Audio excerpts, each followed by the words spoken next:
प्यारी प्यारी भव्य आत्माओं, कभी हमदम तो कभी मुझसे खफा लगती है, कभी हमदम तो कभी मुझसे खफा लगती है, कभी अपनी तो कभी मुझसे जुदा लगती है। सांस लेता हूं तो जख्मों को हवा लगती है। जिंदगी तू ही बता, तू मेरी क्या लगती है।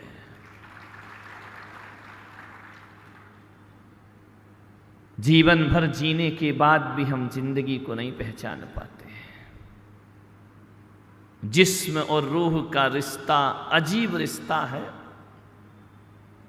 जीवन भर साथ रहते हैं पर पहचान नहीं होती है। शरीर और आत्मा हमेशा साथ है, लेकिन जिंदगी गुजर जाती है, एक दूसरे को पहचान नहीं पाते। जिंदगी से प्यार करूं तो उम्र कम होती है, और मौत से प्यार करूं तो जिंदगी खफा हो जाया करती है।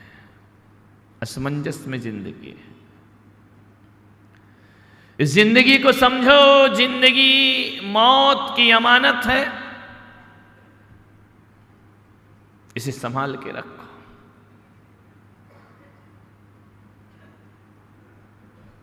ध्यान रखना, दुनिया में आए हो,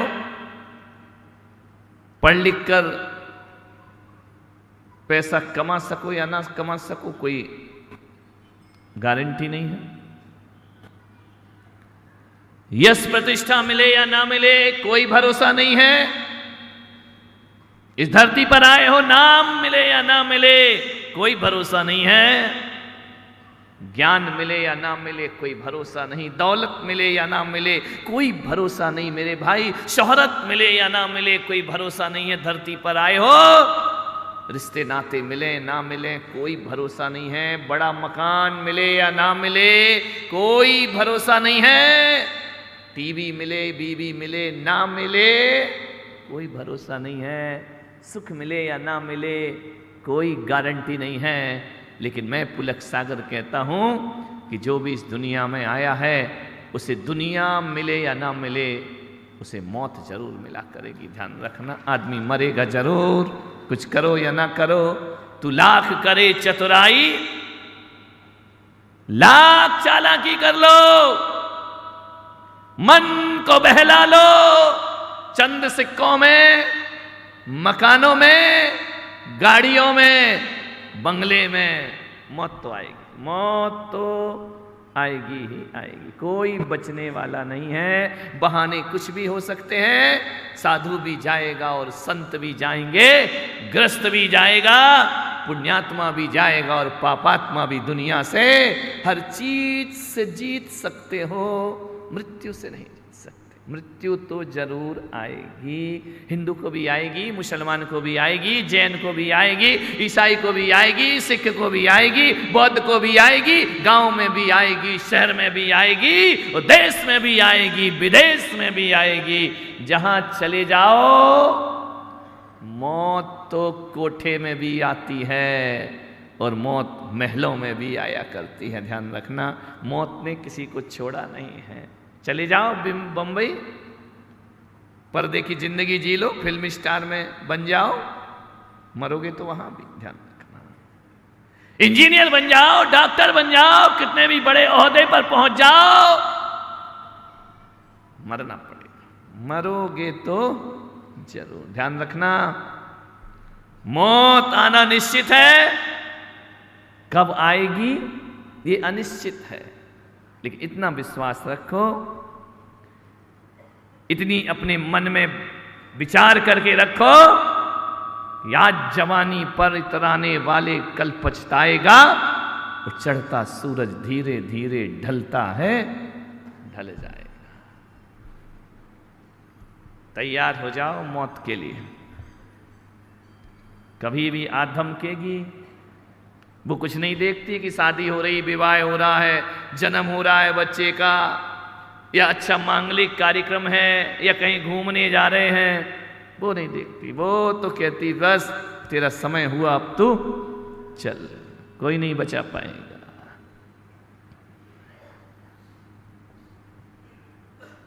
सोचो यदि मौत ना होती तो क्या होता। ऐसा कोई सिस्टम आ जाए कि तुम मरो नहीं, फिर क्या होगा?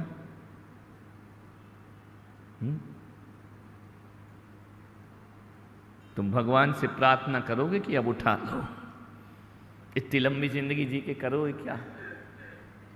150 साल की जिंदगी में आदमी कितने उतार चढ़ाव देख लेता है, कितने सुख दुख देख लेता है।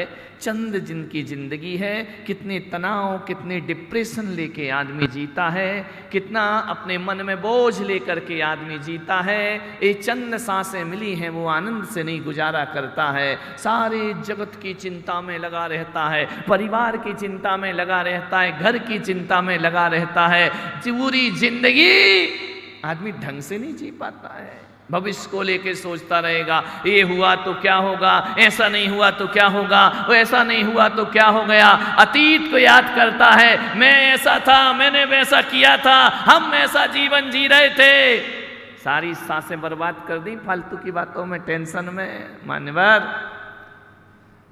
यदि मौत ना होगी ना तो बूढ़ी देह लेके कब तक जियोगे? जर्जर शरीर, बताइए, टूटी हुई कमर, कब तक लेके जियोगे?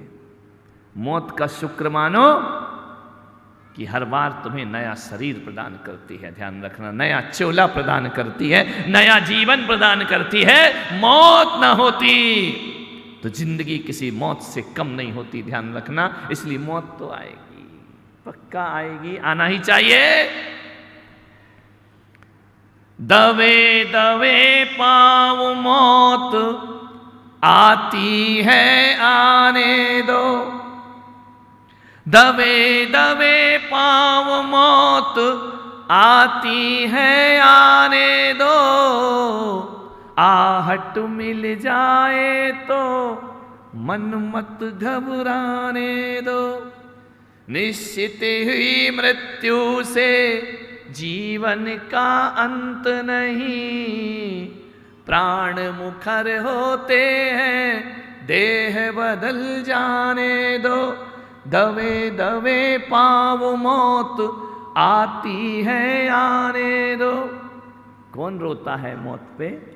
कि खेल खेल में जब खिलौना टूट जाता है, खेल खेल में जब खिलौना टूट जाता है, बालक रो देता है, ज्ञानी मुस्कुराता है आत्मा के जौहरी को इसका कुछ दर्द कहाँ। कौन जन्म लेता है, कौन मृत्यु पाता है, कौन जन्म लेता है, कौन मृत्यु पाता है। नैवं छिद्रन्ति शस्त्राणि नैवं दहन्ति पावकः। इस सोच को लेकर जीने वाला आदमी मृत्यु से घबराता है। बच्चे खिलौना टूटने पर रोते हैं, बड़े नहीं रोते हैं। वो सोचते हैं कि एक टूट गया दूसरा फिर मिल जाएगा बाजार में। तो संत ज्ञानी भी तो ऐसे जीते हैं ना कि ये खिलौना टूट जाएगा, नया खिलौना फिर तैयार मिल जाएगा। ध्यान रखिए। तो आपसे मेरा निवेदन है कि कुछ करो या ना करो, कुछ समझ में आए जिंदगी में ना आए, जिंदगी का गणित बड़ा उल्टा गणित है। यहां मौत को समझने जाओगे तो मौत समझ में नहीं आएगी। जो जिंदगी को समझ लेता है मौत अपने आप समझ में आ जाया करती है। ध्यान रखना। लोग कहते हैं हमारी मृत्यु सुधरना चाहिए, और मैं पुलक सागर कहता हूं कि मृत्यु को सुधारो तो मृत्यु कभी नहीं सुधरती है। जो जिंदगी को सुधार लेता है उसकी मौत अपने आप सुधर जाया करती है, उसे कुछ और सुधारने की जरूरत नहीं। जो जिंदगी को रोते रोते टेंशन डिप्रेशन में जीता है उसकी मौत मातम बनती है, और जो जिंदगी को उत्सव बना के जीता है उसका मृत्यु महोत्सव हो जाया करता है। अच्छी जिंदगी जियो, मरना तो है ही भाई, रोने के लिए पैदा हुए क्या? 84 लाख योनि में भटक के मनुष्य का भाव मिला है, वो भी रोते रोते गुजार देते हो, डिप्रेशन में गुजार देते हो, तू शुगर में गुजार देते हो, तनाव में गुजार देते हो, बीमारियों का घर बना लेते हो इस शरीर को। ध्यान रखना, नहीं, आनंद के साथ जिंदगी गुजार दो, मरना तो है ही। मैंने एक बच्चे से पूछा, बेटा कहाँ जा रहे? यही ऋषभदेव का बच्चा। बोले गुरुदेव स्कूल जा रहा हूं। मैंने कहा स्कूल क्यों जाते हैं? बोले पढ़ने के लिए। मैंने कहा पढ़ते क्यों? बोले कुछ बनने के लिए। मैंने कहा बनते क्यों? बोले कुछ कमाने के लिए। मैंने कहा कमाते क्यों? बोले शादी करने के लिए। तुम इनका शादी क्यों करते हो? बोले छोकरी के लिए। मैंने कहा छोकरी क्यों लाते हो? बोले खाने के लिए। तो मैंने कहा खाते क्यों हो? तो बोले जीने के लिए। तो जब मैंने उस बच्चे से पूछा कि जीते क्यों हो, तो बच्चा मौन हो गया। ध्यान रखना, वही मैं आपसे कह रहा हूं, वही मैं आपसे पूछ रहा हूं कि आप जीते क्यों हो? आपके जीने का कारण क्या है? एक आदमी से मैंने पूछा कि तू जिंदा क्यों है? तो मालूम उसका उत्तर क्या था? कि मुझ में सुसाइड करने की ताकत नहीं है, इसलिए मैं जिंदा हूं। ध्यान रखिए, मानने वाली कोई जिंदगी होती है? ये कोई जीवन है कि मैं मर नहीं सकता इसलिए जी रहा हूं, मैं सुसाइड नहीं कर सकता इसलिए जी रहा हूं? ये जिंदगी का बड़ा भद्दा चरित्र है।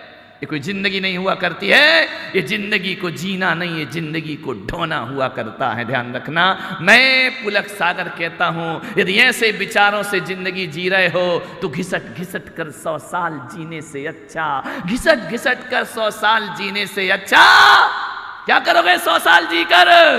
घिसट घिसट के जी रहे हो, पलंग पे पड़े हो, रोटी भी पचती नहीं, खिचड़ी भी चपती नहीं, पड़ा पड़ा मर रहा और हाय हाय कर रहा। ऐसी घिसट घिसट के बेईमानी की जिंदगी जीने से अच्छा मैं पुलक सागर कहता हूं, वो 23 साल का भगत सिंह होता है जो फांसी के फंदे पर झूलकर सदियों का जीवन जीकर दुनिया से विदा हो जाए। क्या किया है तुमने जी करके? 50 साल 100 साल कर क्या लिया? एक दादाजी आए, दादी भी साथ थी, बोले आशीर्वाद दे दो। मैंने कहा किस बात का? बोले जन्मदिन है। मैंने कहा कौन सा वाला? बोले 80। तो मैंने कहा आशीर्वाद कौन सा चाहिए? बोले दीर्घायु। भाई तुम इनका कोई पुरातत्व विभाग बनेगा क्या? तो दीर्घायु 80 में भी जी रहा है। मैंने कहा 80 साल में भी दीर्घायु? बोले दे दो महाराज दे दो। दादी थी, सेठानी थी, बोले दे दो आशीर्वाद और जिए। मैंने कहा एक बात बताओ, क्या करोगे जी करके? 80 साल जी के तुमने कर क्या लिया? खाए पिए, सो गए, बच्चे पैदा किए, दुकान खोल दी, परिवार बसा लिया। ये जीवन तो इनका जानवर भी जी लिया करता है। ध्यान रखना, 80 साल में तुमने ऐसा क्या किया है? एक अर्थी जा रही थी शमशान घाट में, ऋषभदेव में तो 2-4 निपटते हैं, अभी एक से फुर्सत हुए। ध्यान रखना, अर्थी जा रही थी, एक आदमी मेरे पास आया, उसने कहा कि महाराज एक बात बताओ, ये आदमी जो मरा है ये स्वर्ग जाएगा या नरक? उनका स्वर्ग जाएगा नरक? मैं कोई यमराज का एजेंट हूं क्या? मुझे क्या मालूम कौन कहां जाएगा? बोले नहीं आप संत हो, आप बताओ ये आदमी मर गया तो कहाँ जाएगा? मैंने कहा मुझे तो नहीं मालूम ये आदमी मर गया तो कहाँ जाएगा। बोले नहीं फिर भी आप बताओ, आप साधु हो। और यार मैंने कहा साधु बनना बड़ा टेंशन हो गया, हर चीज मैं ही बताऊं, बच्चों के नाम मैं रखूं, लड़की का नाम मैं रखूं, मकान का नाम मैं रखूं। एक तो आ गए, बोले नया कुत्ता रखा है, नाम बताओ। मैं कुत्ते का नाम भी मैं रखूं? बोले आप महाराज है। इनका ऐसी दशा होती महाराज की तो मैंने गलती कर दी। ध्यान रखना। बोले नहीं बताइए कि वो आदमी मर गया तो कहाँ जाएगा? मैंने कहा मुझे तो नहीं मालूम, लेकिन इतना जरूर पूछता हूं, इस आदमी ने जिंदगी कैसे जी है? बोले जिंदगी 20 साल तो पुलिस ढूंढती रही। पुलिस की तलाश में रहा 20 साल। 20 साल तिहाड़ जेल में बंद रहा और 20 साल से अस्पताल में डला है। अब बताओ महाराज वो कहाँ जाएगा? इनका इसका उत्तर तो ऋषभदेव वाले ही दे देंगे कि जैसे 20 साल पुलिस ढूंढ रही, 20 साल तिहाड़ जेल में पड़ा रहा, 20 साल अस्पताल में सड़ा, ये आदमी तो मर के स्वर्ग नहीं जा सकता। इनका ध्यान रखना। अरे कौन आदमी ऐसा स्वर्ग जाएगा? इनका जैसे 20 साल पुलिस अपराधी की तरह जिसने जिंदगी जी है, अस्पताल में सड़ सड़ के मरा है, वो आदमी कैसे स्वर्ग जाएगा? मैं तो कहता हूँ मेरे भाई कि तुम्हारा स्वर्ग और नरक इस पे डिपेंड नहीं होता कि मरने के बाद कहाँ जाते हो, इस पर डिपेंड होता है तुमने ज़िंदगी कैसे जी है। मैंने कहा ये आदमी यदि मंदिर की चौखट पे भी मर जाए तो मैं पुलक सागर कहता हूँ उसे नरक की ही यात्रा होगी। और जो अच्छी ज़िंदगी जिया करते हैं उन्हें किसी से पूछने की ज़रूरत नहीं है कि हम स्वर्ग जाएंगे या मोक्ष जाएंगे। ध्यान रखना कैसी ज़िंदगी है। पुलिस ढूंढती फिरे वो ज़िंदगी कोई ज़िंदगी है क्या? मान्यवर आपसे निवेदन है, जन्म हो चुका है, मृत्यु बाकी है। जो हो चुका उसके बारे में कुछ मत सोचो, जो बाकी है